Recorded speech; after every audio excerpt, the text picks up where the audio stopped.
کوئی بھی دعا ہو، اللہ کی بارگاہ میں جا کے آپ کو مانگنا ہے، رونا ہے، گڑ گڑانا۔ اب آج کل پتہ نہیں کیوں لوگوں کو شوق ہو گیا ہے کہ بڑی لمبی لمبی دعائیں، بڑے مشکل مشکل اعمال۔ معصومین نے ہمیں بعض اوقات اس سے روکا بھی ہے اور کہا ہے کہ جب یہ مختصر دعا سے تمہارے سارے مسئلے حل ہو سکتے ہیں تو تفصیلی دعا کیوں مانگ رہے؟ اب یہ کیوں مانگ رہے ہو کی تشریح میرے اس عنوان میں آنے والی ہے۔ تو اس میں سے بہار میں علامہ مجلسی نے بھی یہ لکھا ہے اور دیگر کتابوں میں بھی ہے کہ امام کے ایک صحابی کا جملہ ہے کہ میری زندگی کا کوئی مرحلہ ایسا پیش نہیں آیا، کوئی پریشانی جس میں نے یہ دعا نہ پڑھی اور وہ مسئلہ فوراً حل نہ ہوا۔ اچھا، اب اس کے اندر ایک ذرا سا ٹیکنیکل پوائنٹ ہے اور وہ یہ ہے کہ یہ دعا کا جو اتنا اثر بتایا جا رہا ہے، اچھا مجھ پر اس وقت زیادہ اثر اس لیے ہے کہ ابھی میں نے 10 دن پہلے یہ دعا یہاں سے پہلے جو میں اشرا پڑھ رہا تھا، اور ابھی کتنے میرے خیال 10 دن ہوئے ہوں، 10 یا 15 دن، اور میرے پاس یہ اطلاع آئی ایک مومن کی جانب سے کہ مولانا آپ نے مجلس میں پڑھا، ہم نے بھی اس کو عام طریقے سے لیا، لیکن اس دن سے میں نے ایک ہفتے تک یہ دعا پڑھی، میرا ایک ناممکن کام، انہوں نے ایک تفصیل بتائی، بس سمجھ لیجئے کہ کوئی آدمی مر رہا ہو، مرتا ہوا آدمی زندہ ہو جائے، نہیں یہ جملہ بھی غلط، سمجھیے کہ ایک آدمی مر گیا اور اس کے بعد وہ دوبارہ زندہ ہو جائے، یہ سمجھانے کے لیے کہہ رہا ہوں، اتنا مشکل کام وہ حل ہو گئے۔ تو اب اس لیے ذرا میں بھی زیادہ جوش کے ساتھ اس کو پڑھ رہا ہوں۔ ایک ہوتا ہے کتابوں میں ایک چیز کہا جانا، وہاں تو یہ 50-50 چانس ہوتا ہے نا کہ پتہ نہیں روایت صحیح ہے، پتہ نہیں روایت غلط، گرچہ اس کی وجہ سے ہم روایتوں کو ٹھکرا نہیں سکتے،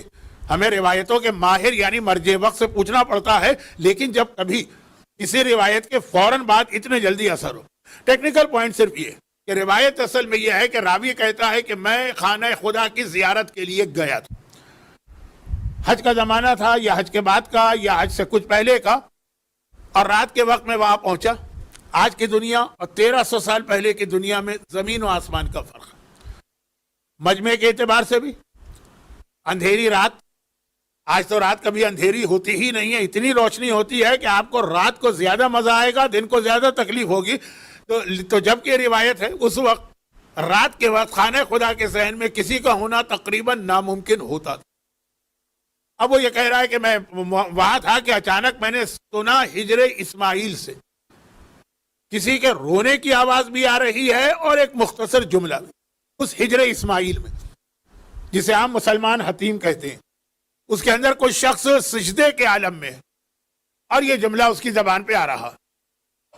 اور جب میں اور قریب گیا تو میں نے پہچان لیا، کہہ رہی یہ تو میرے چوتھے امام، امام زین العابدین علیہ الصلاۃ والسلام، چوتھے امام سجدے کے عالم میں صرف ایک جملہ ارشاد فرما رہے۔ پھر جب امام نے اپنا سجدہ ختم کیا، امام کا سجدہ بھی بہت طولانی سجدہ ہوتا تھا، تو راوی نے کہا کہ مولا یہ جو آپ فرما رہے تھے یہ کیوں؟ کہا یہ وہ دعا ہے کہ انسان دنیا کے کسی کام کے لیے بھی یہ دعا کرے گا، اس کا وہ کام فوراً ہو جائے گا۔ دیکھیں وہ روایتوں کو میں نہیں مانتا ہوں، یعنی میں سے مطلب میری حیثیت کچھ نہیں ہے، مراجع جو روایتوں کی پرکھ کرتے ہیں، جس میں اس قسم کے جملے ہوتے ہیں کہ اگر یہ دعا کی تم نے اور کام نہیں ہوا تو مجھ پر لعنت کرنا یا میرا گلا پکڑنا یا مجھ سے آ کے شکایت کرنا، وہ ساری باتیں غلط۔ لیکن امام نے کہا کہ ہر کام، اور راوی کا پھر جملہ تھا کہ میں نے اس کے بعد جس مسئلے میں، ہاں مسئلہ ہونا چاہیے، ہمارے یہاں لوگ دعاؤں کو بھی غلط استعمال کیا کرتے ہیں۔ دیکھیے یا کراچی میں ٹیکسی نہیں مل رہی ہے تو دعا اس نے مانگی، یا ویگن نہیں آ رہی ہے جس میں اس کو جانا ہے تو اس نے اتنی اسٹرانگ دعا مانگ لی جو امام نے کہا مردے کو زندہ کر دی۔ ہر دعا کا اپنا ایک طریقہ ہے اس کے استعمال کا، جس کو آپ سمجھیں گے میڈیکل سائنس۔ خلاصہ یہ ہے کہ راوی کہتا ہے کہ جس بڑے مسئلے میں نے یہ دعا مانگی، یہ چوتھے امام کی دعا، چوتھے امام کی صحیفہ کاملہ اٹھا کے دیکھ لیجیے، وہ والی لمبی لمبی دعائیں پڑھنے والا امام معصوم مختصر دعا پڑھ رہا ہجر اسماعیل، اور ابھی کا ہر مسئلہ حل ہوا۔ لیکن میں نے کہا اس میں ایک ٹیکنیکل پوائنٹ یہ تھا کہ یہ دعا چوتھے امام نے ہجر اسماعیل میں مانگی، تو اس کی بیسٹ جگہ تو وہی، کیونکہ دعا میں الفاظ کے ساتھ دو چیزیں اور دیکھنا ہوتی، اوقات، ٹائمنگز،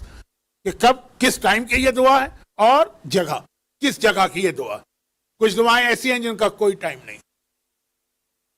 کچھ دعائیں ایسی ہیں جن کی کوئی جگہ نہیں، لیکن کچھ کے لیے یہ چیزیں ہیں۔ اب ہمارے علماء ایک لفظ استعمال کرتے ہیں رجاءن، اس کی میں تفصیل میں نہیں جا رہا ہوں، کہیں سے کہیں چلا جاؤں۔ اس کے بعد اس لفظ کے استعمال کے بعد پھر آپ مثلا شب جمعہ کی دعا شب بدھ بھی پڑھ سکتے ہیں، اور پھر اس کے بعد آپ خانہ کعبہ کے پردے کی دعا کو اپنے گھر کے پردے کو پکڑ کے بھی پڑھ سکتے ہیں۔ رجاءن کا لفظ جو آج کل ہر پڑھا لکھا آدمی جانتا ہے، تو اصل دعا تو اس جگہ کی ہے، لیکن وہی انگریزی کا محاورہ some thing is better than nothing, من لم یدرک الکل لم یدرک الکل، مولا کا فرمان ہے اصل میں، جسے پوری چیز نہ ملے تو جتنی ملے اتنی تو کم از کم حاصل کر لے۔ تو چار لفظ یہ دعا کیا ہے؟ آسان ترین دعا۔ راوی کہتا ہے امام سجدے میں کہہ رہے تھے کہ عبدو کا بے فنائک، مسکینوں کا بے فنائک، فقیروں کا بے فنائک، بس قائلوں کا بے فنائک، فنا مانے دہلیز، دروازہ، چوکھٹ، تیرا بندہ تیرے دروازے تیری چوکھٹ پر، سوال کرنے والا تجھ سے سوال کر، سائلوں کا تجھ سے سوال کرنے والا تیری چوکھٹ پر، مسکینوں کا تیری بارگاہ میں مسکین بن کے آنے والا تیری چوکھٹ پر ہے، فقیروں کا تیرا محتاج ہے تیری چوکھٹ پر۔ بس ایک جملہ، جتنی دیر امام نے ذکر کیا وہ کیا، کیونکہ امام تو یہ دعا کسی حاجت کے لیے نہیں مانگ رہے ہوں گے، لیکن پھر راوی کہتا ہے کہ زندگی میں میرا کوئی مسئلہ نہیں رکا جب کبھی بھی یہ دعا میں نے سجدے کے عالم میں اپنے شہر میں بھی پڑھی تھی۔